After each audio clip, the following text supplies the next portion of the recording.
Doctor. Tell us about this new study. Thanks for asking. It's absolutely exciting. I can't wait to share this information. The theory is that because people see the sharks in these waters every year at the same time of year, we suspect that they might be using these waters as an important habitat. And despite the decades of fisheries data indicating that these animals have always been here, and all the studies already published by my predecessors, the only way we can actually know that these animals are here is by hooking a baby one that hasn't even been alive for a year right through its face, fighting it to mortal exhaustion until we can pull it in a state of shock onto the deck of the boat and put the cameras on it so that you at home can see that that shark is actually here. But that's not quite enough. What do you really know unless you put a tag on something? So we'll go back and check what the data from this tag tells us to confirm whether or not the shark that is right here was actually here. It's absolutely amazing. And don't worry, that pipe that's shoving water down its throat like a fire hose, that's exactly like swimming. And we really appreciate your insanely ridiculous trust in that this took exactly as long as we claim it took.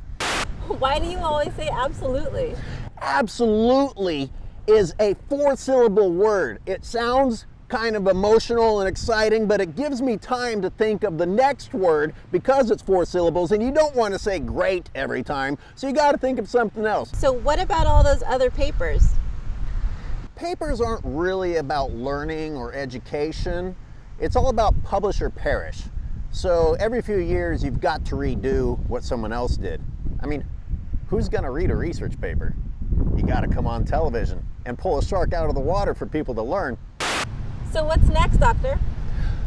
We have another absolutely incredible study lined up. It's going to cost $500,000, so we're still working on the funding, and probably around 10 years.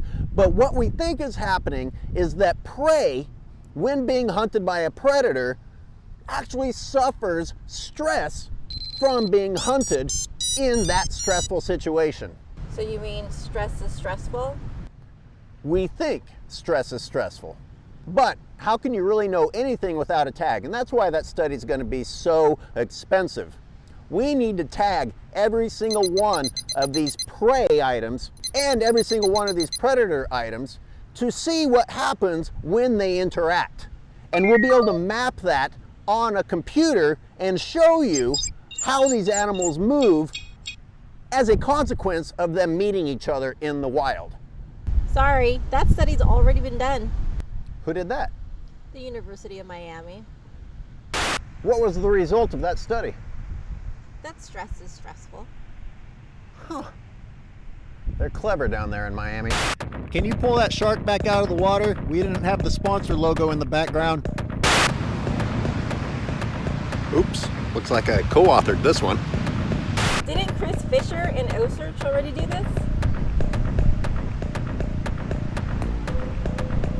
Can we cut? I don't have any recollection of that. No, I actually have it on record that you not only knew about their methods, but you opposed them as well. What is this? I guess what I meant to say when I opposed them was that it was just going to take me longer to become Chris Fisher. Unnecessary camera angle. So what's with your hat?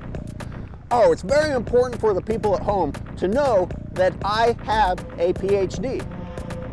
That way you know that what I'm saying is important and scientific, no matter how insanely stupid it sounds. We are working on another study. It's in collaboration with several other institutes, and we suspect that certain types of sharks, if they stop swimming, will actually die. Now, the only way to confirm that is to take one out of the ocean and put it in a holding tank where it can't swim and film it until it actually dies. Stay tuned for the results of that one.